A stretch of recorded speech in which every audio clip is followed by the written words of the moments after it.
ہے، کسی کے آگے سپورٹ کے لیے کہنا نہیں ہے، میں جانوں میرا رب جانے۔ اللہ پر ایسا بھروسہ رکھو اور ساری زندگی اللہ سے یہ دعا کرتے رہا کرو کہ اے اللہ کبھی زندگی میں کسی سے مانگنا نہ پڑے، میرے مولا مجھے دینے والا ہی ہاتھ دینا، کبھی مجھے مانگنے والا نہ ضرورت پڑے، اے اللہ اپنے در کے سوا کسی کا محتاج نہ کیجیو۔ اور یاد رکھیں جن کی عادت پڑ جائے نا مانگنے کی، پھر بیچارے وہ مانگنے والے ہی رہ جاتے ہیں۔ اگر تکلیف آئی ہے، اگر مشکل آئی ہے، رب پر بھروسہ رکھو، اپنی خودداری میں رہو، اپنے رب سے مانگو، التجا کرنی ہے تو اس کی بارگاہ میں کرو، اللہ دن پھیر دے گا، اللہ تمہیں غیب سے دے گا اور ایسا دے گا کہ جہاں تمہارا گمان بھی نہ ہوگا۔ اگر میرا کوئی بھائی قرضے میں ہے، اگر میرا کوئی بھائی اس وقت پریشانی میں ہے، اگر آپ کسی مصیبت میں ہے، میری بات غور سے سننا۔ کبھی کبھی ہوتا کیا ہے، کاروبار میں کوئی بڑا نقصان ہو، نا امیدی کی طرف جاتا ہے، کہتا ہے میں تو نہیں نکل سکتا، اب سیدھے کاروبار سے تو میں نہیں نکل سکوں گا، اب مجھے کوئی ٹیڑھا کام کرنا پڑے گا، اب حرام کمانا پڑے گا،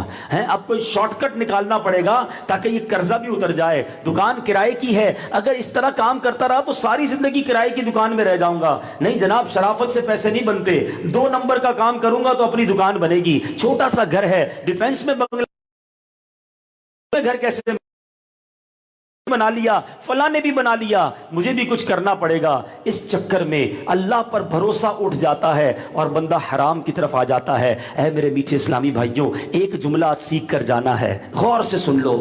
جو میرے نصیب میں ہے وہ مجھ سے کوئی چھین نہیں سکتا، اور جو میرے نصیب میں نہیں ہے نا وہ مجھے کوئی دے نہیں سکتا۔ آپ کتنی بھی کوشش کر لیں، چاہے حرام کی کوشش کریں، نصیب میں نہیں ملے گا اور حرام کا گناہ مل جائے گا۔ اللہ نے جو آپ کے نصیب میں رکھا ہے وہ حلال میں بھی ملے گا۔ صبر تو کرو، بھروسہ تو کرو۔ اب آپ کہیں گے جناب مشکل اتنی بڑی آ گئی ہے، اتنا بڑا قرضہ، اتنی بڑی پرابلم میں کیسے نکل سکتا ہوں؟ اچھا، اس مایوسی میں لوگ بعض اوقات خودکشی کی طرف چلے جاتے ہیں، بعض اوقات ڈپریشن کی طرف چلے جاتے ہیں، بیمار ہو جاتے ہیں۔ اور یہ صرف کاروبار میں نہیں ہے، فیملی پرابلمز بھی ہوتی ہیں، کسی کے گھر میں لڑائی جھگڑے ہیں، کسی کا گھر ٹوٹنے کے قریب ہو جاتا ہے، کسی کے ساتھ بیماری ایسی آ جاتی ہے کہ ڈاکٹر بھی مایوس کر دیتے، نہیں جناب ٹھیک نہیں ہو سکتے۔ اب بندہ کہتا بچا ہی نہیں کچھ میرے پاس۔ آؤ میں آج آپ کو ایک فارمولہ بتاتا ہوں، اور میں نہیں بتاؤں گا، قرآن کی زبانی بتاؤں گا۔ پہلے تو یہ سمجھ لو، مجھے آپ سے جواب چاہیے، جو مشکل آپ کے سامنے ہے۔ حضرت عبد الرحمن بن عوف کے پاس کچھ نہیں تھا، no bank balance, no property, not at all, کچھ بھی نہیں، ایمٹی ہینڈڈ، خالی ہاتھ آئے تھے، اور اکیلے نہیں، سارے مہاجرین صحابہ اس طرح آئے تھے۔ کیا سب معاذ اللہ مانگنے والے بن گئے؟ کیا سب روڈ پہ رہے؟ اللہ پر بھروسہ تھا، اللہ نے سب کو نواز دیا۔ ہمارے پاس پرابلم یہی ہے، ہمیں سب پر بھروسہ ہے، رب پر بھروسہ نہیں ہے، ہمیں اللہ پر اطمینان نہیں ہے، اللہ کے فیصلوں پر اطمینان نہیں ہے۔ سنو میری بات، اب میں سوال کر رہا ہوں آپ سے، جو مشکل آپ کے سامنے ہے، چاہے وہ قرضہ ہے، چاہے وہ بے روزگاری ہے، چاہے وہ فیملی پرابلم ہے، چاہے وہ بیماری ہے، کیا وہ اللہ دور نہیں کر سکتا؟ جواب دو نا، کر سکتا ہے نا؟ اتنا ایمان تو ہے کہ نہیں؟ ان اللہ علی کل شیء قدیر۔ میں نہیں کر سکتا، مجھے لگتا ہے میرے بس میں نہیں ہے، آئی ایم فنش، مگر کوئی تو ہے نا جو اس مشکل کو حل کر سکتا ہے۔ وہ کن کہے تو کائنات بن جاتی ہے، اس کے لیے کیا مشکل ہے؟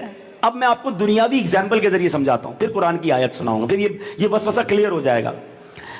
ایک دنیاوی اگزامپل دیتا ہوں آپ کو۔ آپ نے دیکھا ہوگا گھر میں یا دکان میں کبھی چونٹیاں آتی ہیں، 5-6 چونٹیاں کہیں پیدل چل رہی ہوں، ساتھ جا رہی ہوں، اس چونٹی کے آگے آپ کو ایک بڑا سا اپنے پاس سیب ہو یا کیا کہتے ہیں کینو ہو، اس کے آگے رکھ دیں، کیا ہوگا؟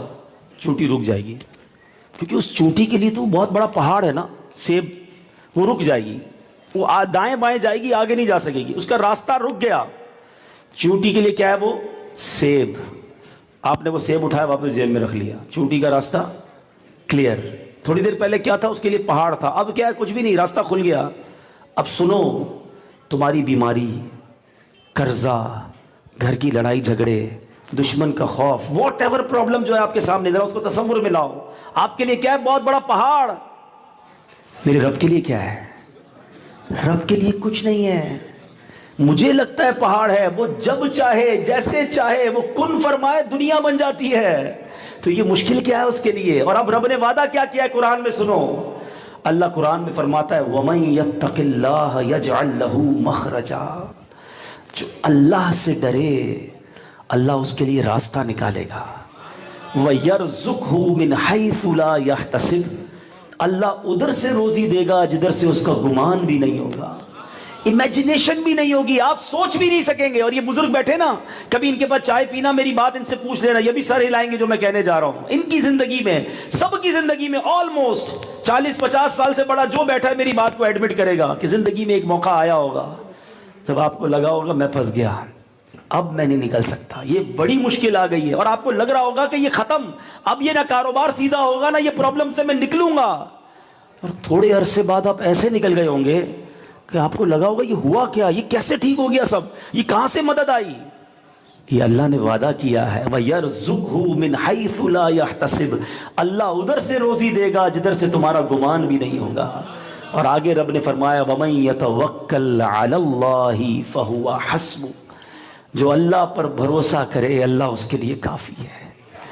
پرابلم یہی ہے میرے میٹھے اسلامی بھائی، ہم اللہ پر بھروسہ نہیں کرتے، ہم اللہ سے محبت نہیں کرتے، ہم دنیا کے پیچھے بھاگ رہے ہیں، فلاں منسٹر سے دوستی ہو جائے، فلاں بڑے یونین والے سے دوستی ہو جائے، فلاں سیٹ سے کاروبار ہو گیا نا، اس کی مل سے مجھے کسی طرح وہ مل گئی، ایجنسی مل گئی تو بس پھر میری زندگی بن جائے گی۔ نہیں جناب، کوئی روزی نہیں دیتا، روزی رب دیتا ہے۔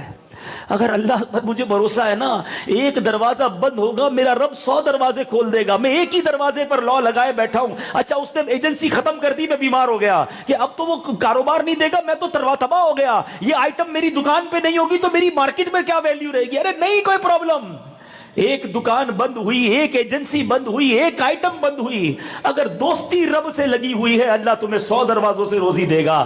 یہ میں نہیں کہہ رہا، رب نے قرآن میں کہا ہے وَيَرْزُقْهُ مِنْ حَيْثُ لَا يَحْتَسِبُ، اللہ ادھر سے دے گا جدھر سے تمہارا گمان نہیں ہوگا۔ پھر کیوں جاتے ہو سود کی طرف، پھر کیوں جاتے ہو رشوت کی طرف، پھر کیوں جاتے ہو جھوٹ کہہ کر مال بیچنے کی طرف؟ ارے تھوڑا مال بک جائے گا، تھوڑے پیسے مل جائیں گے، مگر اللہ ناراض ہو جائے گا، میرا بینک بیلنس تو بڑھ جائے گا مگر رب ناراض ہوگا۔ اور یاد رکھنا، جس سے رب ناراض ہے نا، ایک جھٹکا لگے گا، ایک بار وہاں سے رسی کھینچی جائے گی، یہ سارا محل، یہ ساری عزت، یہ ساری دولت کبھی بیماری میں چلی جائے گی، کبھی ڈکیتی میں چلی جائے گی، کبھی ٹینشن میں بیمار ہو جاؤ گے۔ ارے اللہ کو راضی کرو، سب کو راضی سب کو راضی کرنے کے چکر میں تم نے رب کو ناراض کر دیا ہے، تم رب کو راضی کر لو، وہ سب کو راضی کر دے گا۔ آج یہ سیکھ کر جانا ہے۔ سیدنا عبد الرحمن بن عوف یہ کتنے مالدار تھے آپ کو پتا ہے؟ یہ بالکل غریب تھے، کچھ نہیں تھا، اب اللہ نے مال میں برکت کیسی دی؟ نبی پاک علیہ الصلوۃ والسلام نے ایک بار ان کو دعا پتہ ہے کیا دی؟ ایک بار پیارے آقا کی بارگاہ میں 8000 دینار لے کر آئے، 8000 درہم لے کر آئے، آقا نے صدقے کے لیے کہا تھا، تو کہا حضور میرے پاس 8000 تھے، 4000 آپ کی بارگاہ میں لے آیا ہوں، 50% نبی پاک کی بارگاہ میں پیش کر دیے۔ اللہ کے حبیب نے دعا دی کہ اللہ تیرے مال میں برکت دے دے۔ کہتے جب سے نبی پاک نے دعا دی نا، میں پتھر کو بھی ہاتھ لگاتا تھا وہ سونا بن جاتا تھا، میں جو ڈیل کرتا اس میں پروفٹ، جو ڈیل کرتا پیسے ڈبل ہو جاتے۔ آخری وقت میں جب دنیا سے گئے نا، حضرت عبد الرحمن بن عوف کی بیلنس شیٹ بتا دی نا انہوں نے، 8000 تھے، 4000 دے دی اللہ کی راہ میں، 4000 بچ گئے۔ ان 4000 روپوں میں، 4000 درہم میں اللہ نے برکت کیسی ڈالی کہ جب آپ دنیا سے گئے تو آپ نے اتنا سونا چھوڑا کہ آپ کے سونے کو کلاڑوں سے توڑا گیا، اور کلاڑے سے سونا توڑنے والوں کے ہاتھوں میں چھالے پڑ گئے، اتنا مال پیچھے چھوڑ کر گئے۔ 1 روپیہ حرام کا نہیں تھا، 1 روپیہ اللہ کی نافرمانی کا نہیں تھا، صدقہ خیرات کتنا دیا آج بھی سنتے ہیں تو عقل حیران ہو جاتی ہے۔ سیدنا عبد الرحمن بن عوف کی سخاوت سنو، اے وہ لوگوں جو زکوٰۃ دینے میں اپنے اوپر بوجھ فیل کرتے ہو، لوگ کہتے ہیں یار 20 لاکھ روپے زکوٰۃ بنے گی، کیسے دوں گا، 20 لاکھ نکل جائیں گے، شرم نہیں آتی؟ ارے جس رب نے 8 کروڑ دیے تب جا کے 20 لاکھ روپے زکوٰۃ نکلی، تمہیں 20 لاکھ کی تکلیف ہو رہی ہے؟ ارے تمہیں تو سجدہ کرنا چاہیے تھا، اللہ مجھے تو نے اتنے پیسے دیے کہ آج میں زکوٰۃ دینے والا بن گیا، میں مانگنے والا نہیں ہوں۔ آپ کی دکان پر جو شخص آتا ہے مانگنے والا، بتاؤ کیا 2 آنکھیں نہیں اس کی، 2 کان نہیں، 2 پیر نہیں، وہ مسلمان نہیں؟ کیا فرق ہے مجھ میں اور اس میں؟ کبھی سوچا؟ وہ اپنے بچوں کو لے کر آتا ہے، بھائی جان کھانے کے لیے نہیں ہے، ماں ہاسپٹل میں پڑی ہے علاج کے لیے نہیں ہے، لوگ دھتکار کر بھیج دیتے ہیں۔ کبھی سوچا آپ نے کہ میرے دکان پر میں بیٹھا ہوں اور یہ مانگنے آیا، میں بھی تو اس کی جگہ ہو سکتا تھا، میں بھی کسی دکان پہ کھڑا ہوتا کہ شام ہو گئی ہے، دوپہر کا کھانا نہیں کھایا ہے، صاحب گھر جانا ہے، میرے پاس کرایہ نہیں ہے، ماں بیمار ہے، دوائی کے لیے پیسے نہیں ہے، میں بھی ہو سکتا تھا، آپ بھی ہو سکتے تھے۔ سگنل پر جاتے ہیں گاڑی پر، چھوٹے چھوٹے بچے ہماری گاڑی کا شیشہ وائپر سے صاف کرتے، کبھی آنکھوں میں آنسو آئے کہ اس کی جگہ میرا لال بھی ہو سکتا تھا؟ میرا بچہ آج گرم کپڑے پہنے گھر میں بیٹھا ہے اور یہ بچہ سردی میں گاڑیوں پر وائپر لگا رہا ہے۔ کبھی اللہ کا شکر ادا کیا کہ یا اللہ میرے اتنے گناہ، میری اتنی نافرمانیاں، اور تو نے مجھے اتنا سکھ دیا، تو نے مجھے اتنی عزت دی، تو نے مجھے اتنا مال دیا، اللہ میرے گناہ بھی معاف کر رہا اور آخرت میں پکڑ نہ کرنا۔ ساری زندگی میں اور آپ سجدے میں پڑے رہنا، پھر بھی شکر ادا نہیں ہوگا جو مجھے اور آپ کو رب نے دیا ہے۔ ہاں ابھی بھی جتنے بھائی بیٹھے نا پیچھے تک، میں آپ سب سے بات کر رہا ہوں، آپ سب کو، مجھ سب، ہم سمیت اللہ نے کروڑوں سے اچھا بنایا ہے۔ اگر آپ بیمار، اگر آپ قرضے میں بھی ہیں نا تو آپ پھر بھی ٹھیک ہیں، کیونکہ اپنے پیروں پر آئے ہیں۔ کئی لوگوں کے تو پیر ہی نہیں ہیں، ڈائلسس ہو رہے ہیں، نالیوں سے خوراک۔ کبھی جاؤ نا ہاسپٹل، کبھی حیدرآباد کے ایمرجنسی وارڈ میں گئے ہو، پیشاب نہیں نکلتا لوگوں کا، نالیاں لگا کر نکالا جا رہا ہے۔ کیسی کیسی بیماریاں ہیں لوگوں کو۔ میں اور آپ ان بیماریوں سے بچے، اللہ کا شکر نہیں، پھر بھی شکوے، پھر بھی شکایت، پھر بھی حرام روزی، پھر بھی اللہ کی نافرمانی، اور زکوٰۃ دینے میں برڈن فیل کرتے ہیں۔ ارے خدا کی قسم، جو اللہ کی راہ میں خرچ کرتا ہے نا، وہ خرچ کر کے سجدے میں گر جائے، اللہ تیری مہربانی، تو نے دینے والا بنایا، مجھے مانگنے والا نہیں بنایا۔ اللہ اور دیجیو، ساتھ دل بھی دیجیو، کبھی بخل نہ آ جائے، کبھی کنجوسی نہ آ جائے، کبھی تیری راہ میں خرچ کرنے کو باہر نہ سمجھوں۔ میرے مالک جب بھی خرچ کروں خوشی کے ساتھ خرچ کروں۔ یقین کرو یہ اللہ کی راہ میں خرچ کرنا ہمیں 1 روپے کا ثواب نہ دیتا نا مالک، پھر بھی ٹھیک تھا، کیونکہ اسی نے پیسے دیے تھے، مگر اس کی کرم نوازی تو دیکھو، کہتا ہے 1 خرچ کرو اس کے بدلے 10 دوں گا۔ ہے کوئی جو اللہ کو قرض دے؟ اللہ قرض فرما رہا ہے، اور قرض کا لفظ قرآن میں اس لیے لایا گیا تاکہ دینے والا یقین رکھے کہ اللہ واپس لوٹائے گا، بہترین لوٹائے گا۔ مگر نہیں جناب، اپنے ہی پیسے گنتے رہیں گے، اپنی بیلنس شیٹ بناتے رہیں گے، غریب کی مدد نہیں کریں گے، زکوٰۃ پوری نہیں نکال۔ ارے زکوٰۃ تو زکوٰۃ اور دو، نیاز بھی دو، صدقہ بھی دو، پھر بھی شکر ادا کرو۔